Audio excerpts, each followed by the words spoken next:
Oyoyi amis français, c'est Ramous et je fais cette vidéo aujourd'hui puisque comme beaucoup de Français, j'ai écouté l'élocution de notre cher et tendre président, ce Emmanuel Macron, et sincèrement, je suis abasourdi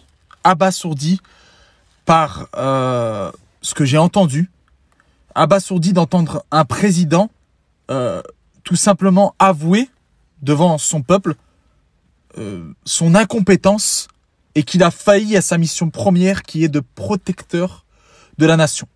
Aujourd'hui, ce qu'on entend, c'est incroyable. C'est-à-dire que il faut se rendre compte qu'aujourd'hui, on a un président qui n'a pas pris la parole depuis des semaines et des semaines, qui a laissé un virus se propager dans son pays, sans prendre les précautions au préalable, sans fermer toutes les possibilités d'ouverture pour pouvoir laisser ce virus faire du mal à sa population.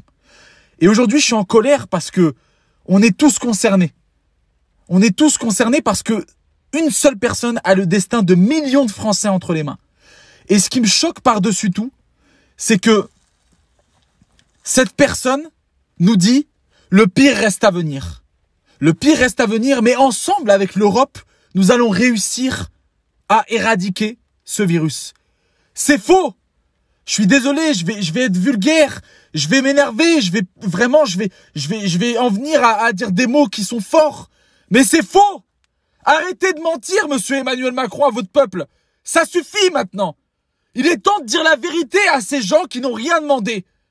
C'est faux. Vous nous demandez d'avoir confiance en vous. On a eu confiance en vous. On a mis nos vies, nos familles entières entre les mains de ce gouvernement. Vous avez failli à votre mission.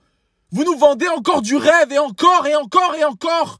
L'Europe va sauver, ensemble nous allons réussir. C'est faux, vous avez abandonné l'Italie. L'Italie, c'est plus de 1000 morts aujourd'hui. L'Italie, c'est des gens qui sont morts dans leur propre lit, sans pouvoir être pris en charge ou être même diagnostiqués. Ça suffit, monsieur Emmanuel Macron, on en a marre. Vous avez joué avec notre porte-monnaie, maintenant vous jouez avec notre santé.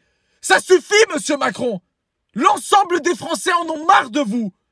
Arrêtez, vous prenez des mesures qui n'ont ni queue ni tête. Comment voulez-vous rassurer un peuple en disant que les écoles sont toutes fermées, mais que les transports en commun restent ouverts? Mais ça n'a aucun sens. Aucun sens. Les transports en commun sont fréquentés par des millions de personnes en France. Et vous fermez les écoles. Et il était temps. Il était temps. Vous refusez de fermer les frontières jusqu'à ce que l'Europe vous donne le feu vert. Mais on en a ras-le-bol de l'Europe. On s'en fout de l'Europe. On s'en fout, vous n'avez fait que piquer notre argent, nous vendre du rêve, et maintenant on dépend de l'Europe, de l'Allemagne, de Bruxelles. Mais on n'en a rien à foutre de ces gens. Ces gens-là ne pensent pas à nous. Nous ne sommes que des chiffres pour eux. Nous, on ne veut pas être des chiffres.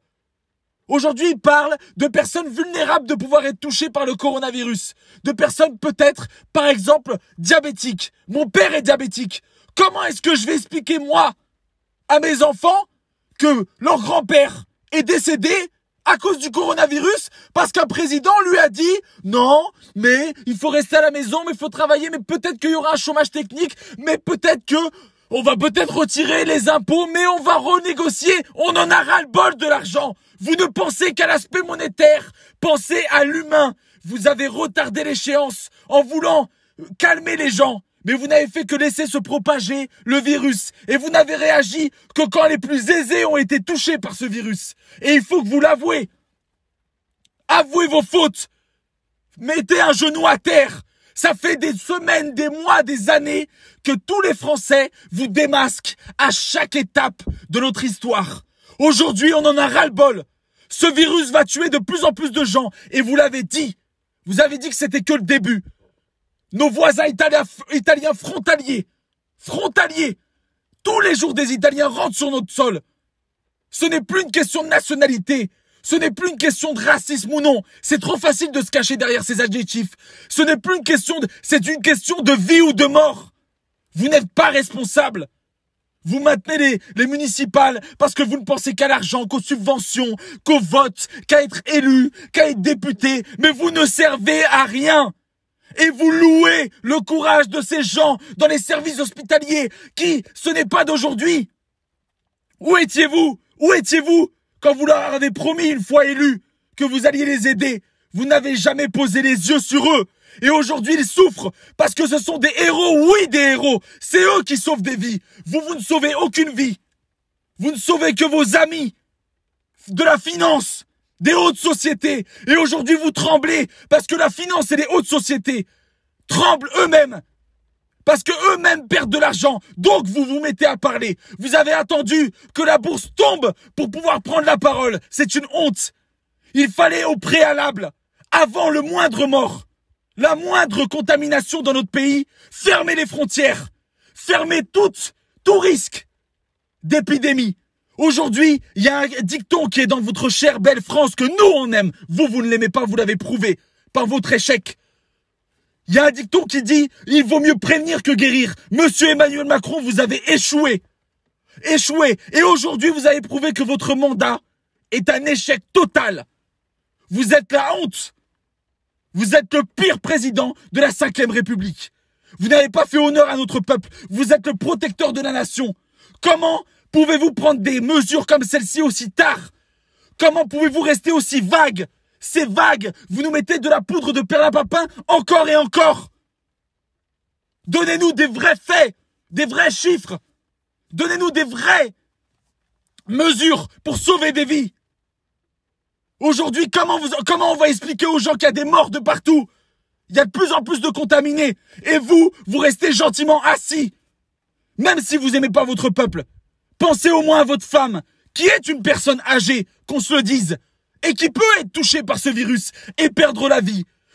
Les Français doivent-ils attendre que Brigitte Macron soit atteinte du coronavirus pour pouvoir avoir un petit peu de considération de la part du président de la République? Pourquoi n'avez-vous pas les couilles de faire comme Poutine, Trump, qui ne sont pas des exemples, mais eux au moins pensent à leur peuple, et eux au moins prennent des mesures drastiques? Vous êtes la honte. Vous dépendez de l'Europe et vous l'avez encore prouvé. Vous demandez des efforts aux Français, mais ils les font tous les jours en se levant, en ayant la boule au ventre. Et ces mères célibataires, et ces pères, et ces chefs de famille, qu'ils soient hommes ou femmes, et ces gens dans les services hospitaliers qui se battent depuis des années, qui font tout pour sauver des vies, pendant que vous faites le barbeau dans toutes les villes du monde, en faisant des grands discours. Comment est-ce qu'on va expliquer? Vous nous promettez une rémunération alors que vous piquez dans les retraites de nos anciens. Et vous nous demandez de ne pas approcher nos anciens, de ne pas aller les voir. En plus de leur enlever de l'argent, de mettre leur santé en péril, vous nous demandez de ne pas prendre soin d'eux. C'est une honte, monsieur Emmanuel Macron. Vous devriez avoir honte. Et j'espère que tous les Français me rejoindront dans cette vidéo, la partageront pour donner vraiment aux Français l'image du président que nous avons. Ce gouvernement ne pense qu'à eux. C'est un gouvernement d'entrecouilles qui ne prend pas de responsabilité. Aujourd'hui, ils auraient dû prévenir. Maintenant, on est face à une épidémie sans précédent. Aujourd'hui, ce n'est que le début. Ça veut dire que le coronavirus n'est même pas à la moitié de sa vie. Ça va mettre des mois avant de trouver un antidote, pardon. Et aujourd'hui, vous attendez des semaines et vous réunissez. Et vous dites qu'il faut faire confiance aux services hospitaliers et aux scientifiques. Bien évidemment qu'on leur fait confiance. Puisque c'est eux les pauvres qui se battent, qui ont 15 patients pour une seule personne présente. Et qui, quand ils se mettent en grève, il y a juste marqué grève ici. Parce qu'ils ne peuvent pas rester chez eux. Parce que eux ont une conscience morale. Vous n'en avez pas, monsieur Macron. C'est une honte. Et j'ai honte qu'un président de mon pays, que vous soyez le président de mon pays. J'ai honte. Et je me battrai toute ma vie.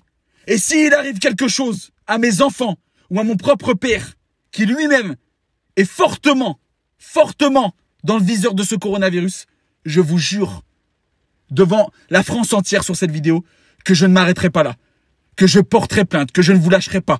Et je serai toujours derrière vous comme tous les Français, parce que c'est une honte. Prenez vos responsabilités. Et maintenant, fermez les frontières. Fermez tout.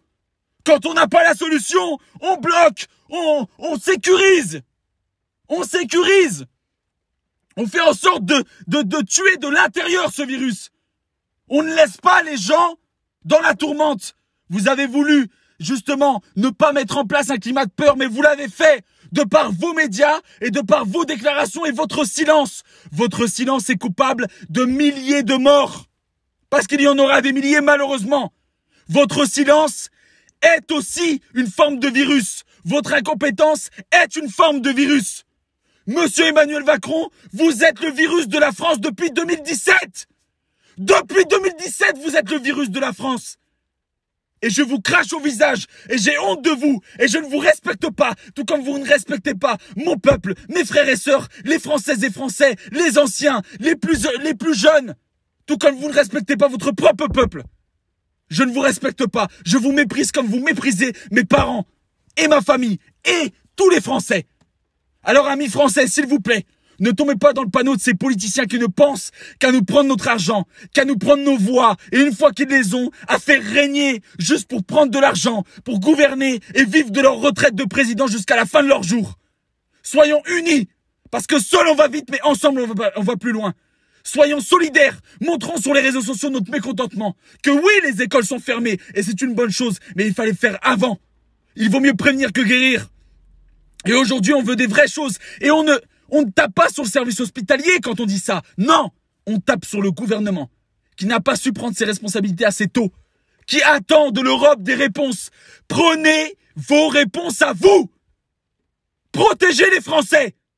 Alors ça suffit, et le cinéma des médias a toute la journée ressassé des oui, mais non, mais c'est comme une grippe, mais non, mais on sait pas. Vous ne connaissez pas l'évolution du coronavirus. Vous ne savez pas si ce virus-là va évoluer en s'empirant, s'il va développer d'autres formes de contamination, s'il va développer d'autres formes de maladies, s'il va s'empirer. Lui-même l'a dit, ça risque de toucher les plus jeunes et ensuite ça peut toucher n'importe qui. Alors soyons solidaires. Montrons dans cette vidéo en la partageant que nous ne sommes pas d'accord, que nous méprisons ce président comme il nous a méprisés et qu'aujourd'hui s'il y a des morts, chaque mort sera à mettre sur le compte de monsieur Emmanuel Macron et ses compagnons de route du gouvernement. Vous avez du sang sur les mains. Vous avez du sang sur les mains. Et ça, c'est une honte. C'est une honte. Amis français, faites attention à vous. C'est un message d'abord d'amour pour vous, mais de haine parce que j'ai la haine de voir qu'aujourd'hui, on nous a vendu du rêve. On a attendu le discours d'un homme qui est censé être le protecteur de la nation et qui a pris des dispositions et des décisions qui auraient été... Ça, c'était la réaction basique d'un président dans la première semaine du virus. Non pas lorsqu'il est propagé dans tout son pays. C'est une honte. Je compte sur vous, s'il vous plaît, quand vous voyez cette vidéo. Prenez 3 secondes, partagez-la. Faites en sorte qu'elle soit vue de tous, qu'elle soit entendue de tous et qu'on puisse faire remonter aux oreilles de ce gouvernement qu'on sera derrière eux, qu'on ne les lâchera pas et que chaque mort sera à mettre sur leur compte parce que maintenant, il va falloir prendre leurs responsabilités et payer l'addition de ce coronavirus. Vous auriez dû faire beaucoup plus, beaucoup plus tôt. Merci à tous, je compte sur vous, je vous aime et faites attention à vous. Essayez de éviter un maximum la propagation en prenant vraiment des dispositions, en vous lavant les mains. Le masque, ce n'est pas une fin en soi parce que le virus aussi est beaucoup dans le toucher. Faites attention et surtout, ne tombez pas dans le panneau parce qu'ils nous ont endormis pendant des semaines, mais finalement c'est plus grave que ce qu'ils ont essayé de nous faire croire. Merci à tous, faites attention à vous, je vous aime, prenez soin de vous et la France appartient au peuple, à personne d'autre. Ce n'est pas un homme en costard-cravate qui nous vend du rêve et de la poudre de perlimpinpin à chaque discours et à chaque erreur qui va nous abattre. Ensemble, on est plus fort. Je vous aime et je compte sur vous. À très vite.